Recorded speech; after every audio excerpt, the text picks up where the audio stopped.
Alrighty, what is going on, everybody? It's your boy, Mr. DDG94, back with another reaction video. We're finna react to 5 top 10 things children today don't recognize. This is me going through my old head phase right now. Just reminiscing on the old days, because I'm an old head now. I'm in my 30s, so yeah. Without further ado, man, let's get right into it. Big 3-0, man. You darn kids with your fancy phones and your fast internet. Your kids carry beepers? Sometimes it's a great way to connect my family. When I dial the satellite tone beeper, Jenny knows it's time to call or come home. Really? Welcome to WatchMojo.com, and today we're counting down our picks for the top 10 things children today don't recognize. I wasn't born in the 40s, so I have no idea what you're talking about. For this list, we're looking at pieces of technology or pop culture that were once popular and innovative, but have now become obsolete due to the superior technology of today.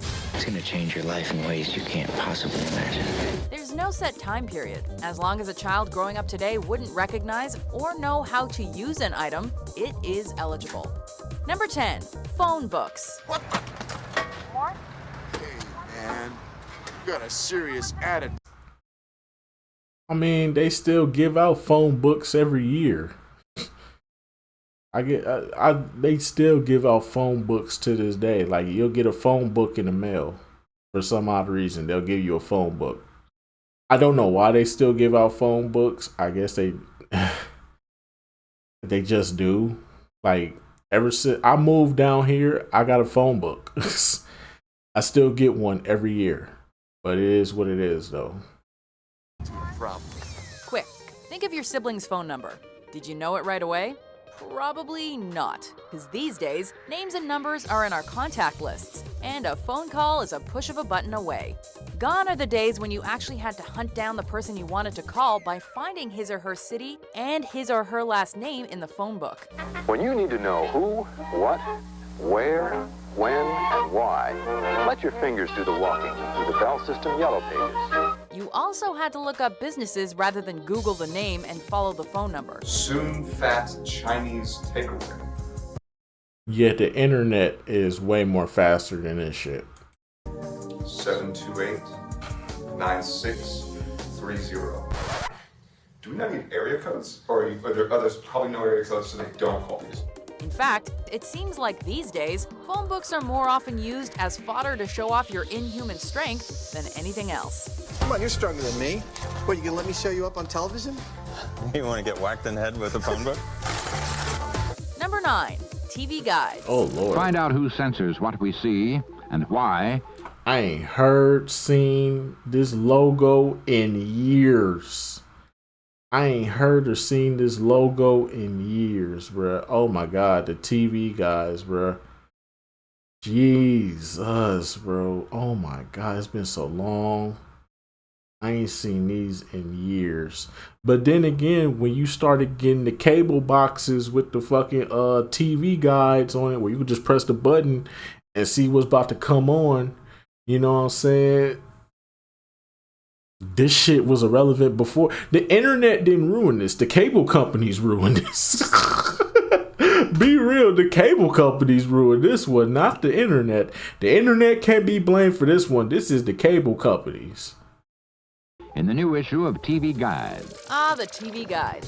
Yep, even watching TV used to be a pain in the ass, as you had to look up each specific day, find out what was playing, what channel it was on, and plan your schedule accordingly. The fun, all the shows A to Z and the facts. What's behind what you see? You see, kids, before the internet, pirating, Amazon, and a host of other providers weren't around to allow access to your shows whenever you wanted.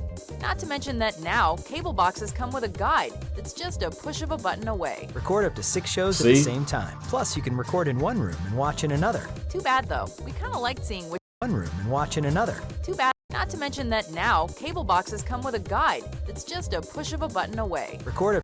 See, like this shit right here, like, there was no need for the TV guides no more. Once cable companies got smart and said, this is the way now, we gonna do things.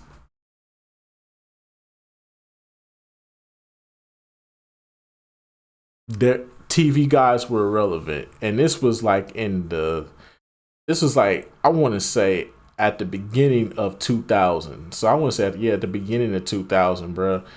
Not even in the beginning. I want to say like at damn near the tail end of the 90s. Shit, like I want to say 98. DirecTV, Dish, Time Warner Cable,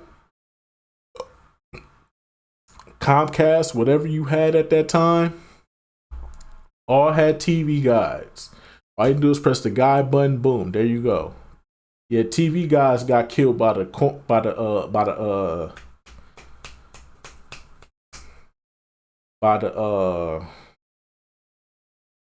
cable companies, not the internet. Up to 6 shows at the same time. Plus, you can record in one room and watch in another. Too bad, though. We kind of liked seeing which celebrity was on the cover of this week's issue. The stars underneath all the glow and the news from the people who know. Number 8, rotary phones. What's the very first thing you'd have to do to use that phone? I have no. Okay, this before my time. Shit, I ain't never in my life had to use a rotary phone. By the time I was born, we had to press the button. That's all we had to do is press a rotary phone. Okay, you okay, Bertrude and Agathis or Angus, Bernard, Cecil. All right, y'all, calm down, old heads. Calm down, boomers. Okay, you old Jiminy Crickets. You old Jiminy Crickets. Look, this is y'all time right here. This is way before my time. Hell no. I may be old, but I ain't that old. We're going way back for this one. Even before touch-tone phones, do they still make those? There were rotary dial phones. You may recognize them from museums or old people movies. Basically, the phone had a circle with finger holes representing a certain button that you had to tediously spin one at a time to simply call someone. For convenience in dialing, the letters go around the dial in alphabetical order, and the numbers are in numerical order. Thank God for Google.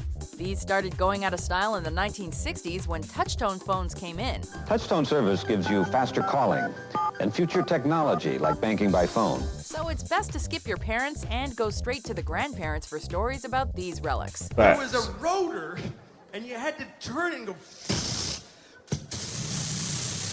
You actually hated people with zeros in their numbers. Number 7, video rental stores. Imagine the perfect video store.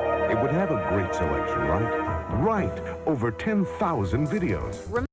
Good memories. Remember when we said watching TV was a pain? That's nothing compared to watching movies at home. Before instant access to movies, you had. Look, man, you just had to be there. You just had to be there to understand, man. This shit came in clutch for video games, though. Blockbuster came in clutch for video games. Fuck the movies. I didn't give two fucks about the movies. Video games was my MO with Blockbuster. Look, when a new game came out, Blockbuster was where you supposed to go. Because renting that game out for the weekend was a must, okay? You had to get it. You had to play it. You know what I'm saying? Like, it was just a must, bro. If you saw your friends playing it, you wanted to play it too, dog. Man. I think the game that Blockbuster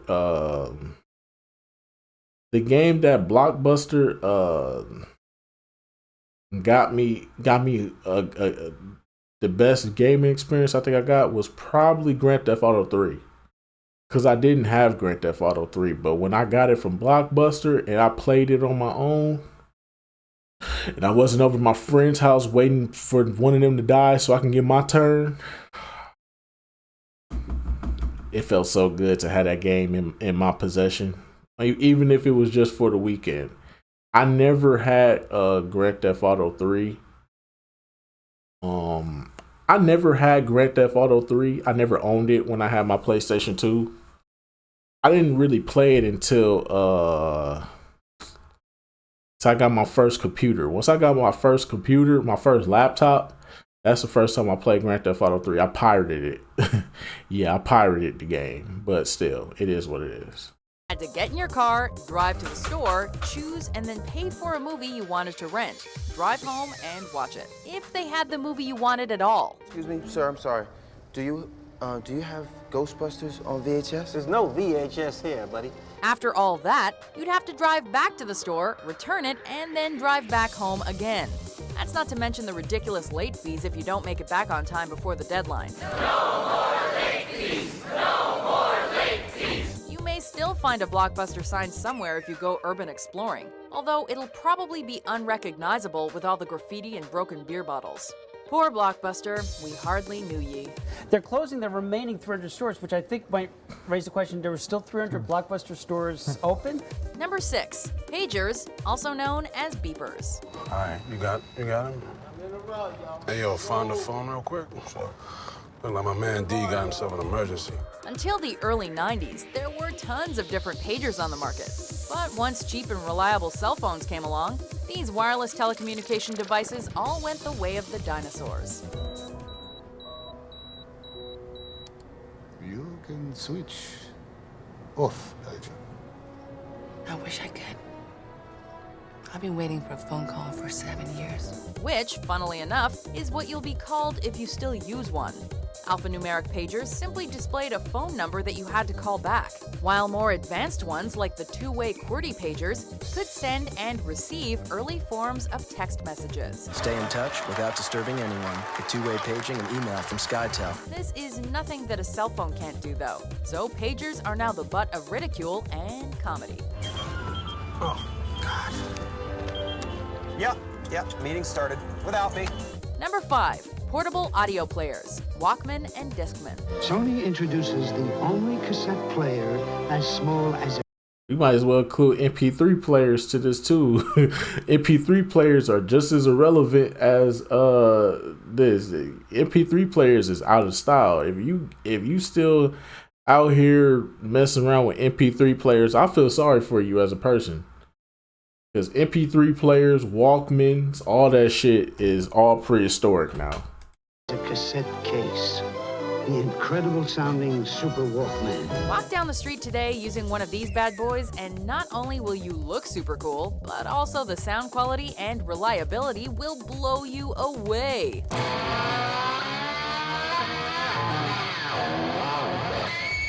End sarcasm. A Walkman or Discman is a portable audio player, with the former for cassettes and the latter for CDs, that would sometimes fit in your pocket. I could just imagine you guys like 13-year-olds just like, thug life represent. If we're talking a Walkman, then we'd have to deal with turning over the cassette tapes once you'd reach the end of one side. So today you could fit thousands of songs on a phone, but on a cassette you could only fit up to about 30 songs. I feel bad for the people who lived in the 90s. I really do. When it comes to a Discman, it would seem that it always started skipping at the most inopportune times because, well, they sucked.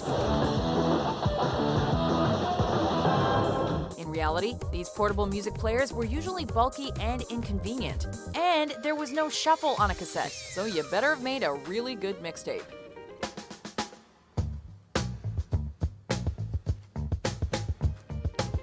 Darn kids with your 128 gig iPods and phones. I'd take this in a heartbeat now. I'd want my phone. Number 4, video cassette recorder, also known as VCR and VHS. What the heck is that thing? What is this? Before the days of fancy Blu-rays and 1080p high-definition video, we had VHS tapes, and they were awful in every conceivable way. That's why nobody's using it anymore. VHS ultimately beat out rival Betamax, despite the fact that the latter was smaller and had better video quality. Then there was the fact that you had to rewind VHS videotape cassettes and fast forward them if you wanted to get to a particular scene. Hey, yo.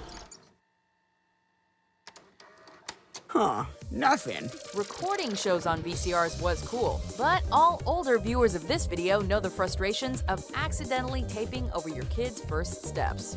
We don't really miss you, VHS. So finally, compared to how today you can record and watch movies, do you think it's good that technology got better, or do you think it would still be fine if we were using the VCR? I think it is so much better that we have new technology and not VCRs anymore. Number 3, developing photographic film.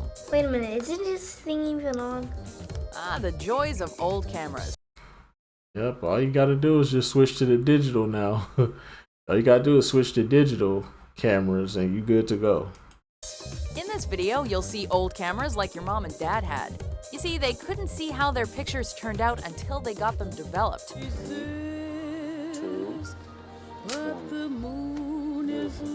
That's right, you had to go to the store or a photo lab and wait a few hours for your pictures to be chemically developed into a photo you can actually see. Like a Minilux. It's a very nice camera. Really? Because Will's been trying to get me to go digital, and I'm... Oh, don't do that. I'd be out of a job. It was only then that you could finally check your masterpieces. And more often than not, it would only be to find out that the beautiful picture you thought you took was ruined by the flash. 4 full-power flashes in one tiny cube. We know. Imagine a world where you couldn't retake the same selfie 100 times to get it just right. The horror. But first, let me take a selfie. Oh, turn this song off. Turn this song off. Number 2, dial-up internet access. Oh, Lord. Now that I've gotten on the internet, I'd rather be on my computer than doing just about anything. It's really cool. Isn't it amazing that you can watch this video in HD without having to suffer through buffering or having to make a sandwich while it loaded? Yep, this was absolutely not possible in the 1990s. Thanks, broadband. Now, let's look up dinosaurs. What do you think? Compton's Encyclopedia or National Geographic? See, kids, we once had what was called dial-up internet access. Something that would make an awful mechanical noise while it connected to an internet service provider. Sounds like a fax machine. And would be painfully slow when you actually got online. And God forbid your mom needed the phone, because if she did, it was back to TV for you. As of 2013, only 3% of internet users still use dial-up. Once selected, close your... Why? Why are y'all still using dial-up in this day and age? Why? What do you gain from that? Are you that broke? Are you that broke that you still willing to pay probably $10 a month at this point to AOL for fucking kill thyself. Your eyes and relax to the soothing, familiar sounds of a 56K modem. We feel for you. Before we blow your kitty mind with our top pick, here are some honorable mentions. Mid-90s, a friend says, hey, do you think by year 2000 you're still going to be doing typewriters? I said, nah. Typewriters made a comeback for some odd reason. I don't know why. Probably not. All the power and excitement of Nintendo right in the palm of your hand. Fucking Nintendo's PSP gang over here. Introducing Game Boy. How lovely, darling. What is it? It's a fax machine, Mother. You can send us letters by phone. If you work in a business company, they still use fax machines.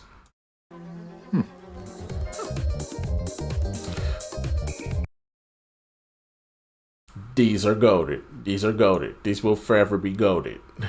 I got one to this day. I got my own little one if I can find it. If it's in here. Hold on. I still got mine. I don't know about y'all, but I still got mine.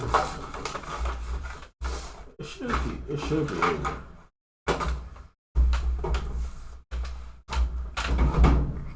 Nope. Oh, here it goes. Here it goes. See? Still got mine. It's my little CD binder. Look at all that. Look. Def Jam Vendetta. SmackDown vs. Raw 2010. 2K7. All this is PS2 games, by the way. NBA 08. NBA Live 2004. NBA Ballers Phenom and the original NBA Ballers. Yo, look at this, bro. Everybody still got to look. SmackDown vs. Raw 2006. Everybody still. This shit is goated. Don't talk to me. This shit still goated, man. And don't be talking about my little binder either. Talk about, oh, look how little it is. Oh, fuck you. Just because I ain't got the big fucking overstay. No, I don't need that. Because I still got the cases to my video games. I still got the cases to them. So why would I need that? Why would I need that? And I still got the cases. I still got the cases. I don't need it for that minute. Some of them I just don't got the case for because either I bought them from GameStop and they didn't have the case to them, and they had the generic ass GameStop case, or I bought them online and they didn't come with a case. Fuck you. Number 1, floppy disk. Oh Lord. Why panic when you can rely on Maxell Yo, floppy disk is before my time. Yo, floppy disk would have to be my mom time. The floppy disk, we didn't have those. By the time I made it to, by the time I was in school and we was playing around with computers, floppy disk was not irrelevant, bruh. You could save your shit right then and there on the computer. Super RD2 floppy disks. Did you ever wonder just what that symbol in Microsoft Word is that lets you save the document you're working on? Click the Save button. You'll find it on the Quick Access toolbar. That little black and white square would be a floppy disk, which at one point in time, us older folk would actually use to save our progress on. Come on, let go of my floppy. By 1987, the 3.5-inch disc was all the rage because it could hold an astounding 1.44 megabytes of data. That's pretty crazy considering there are thumb drives today that can hold terabytes of information. And such technological advances have effectively eliminated the need for these plastic discs. A nigga like me is down for whatever. Maybe in a few years we'll be laughing at our measly terabyte thumb drives. Who knows? You guys are crazy. Do you agree with our list? What outdated technology do you think kids today wouldn't recognize? You actually need something called film. Oh yeah, film. Do you guys have film? Oh, like what they use in the movies? For more up-to-date top 10s published every day, be sure to subscribe to WatchMojo.com. Most definitely, man. But anyway, so that's just gonna about do it for this one. I will see you all in the next video. I'm old, man. I'm old. You gonna get old too, so fuck you.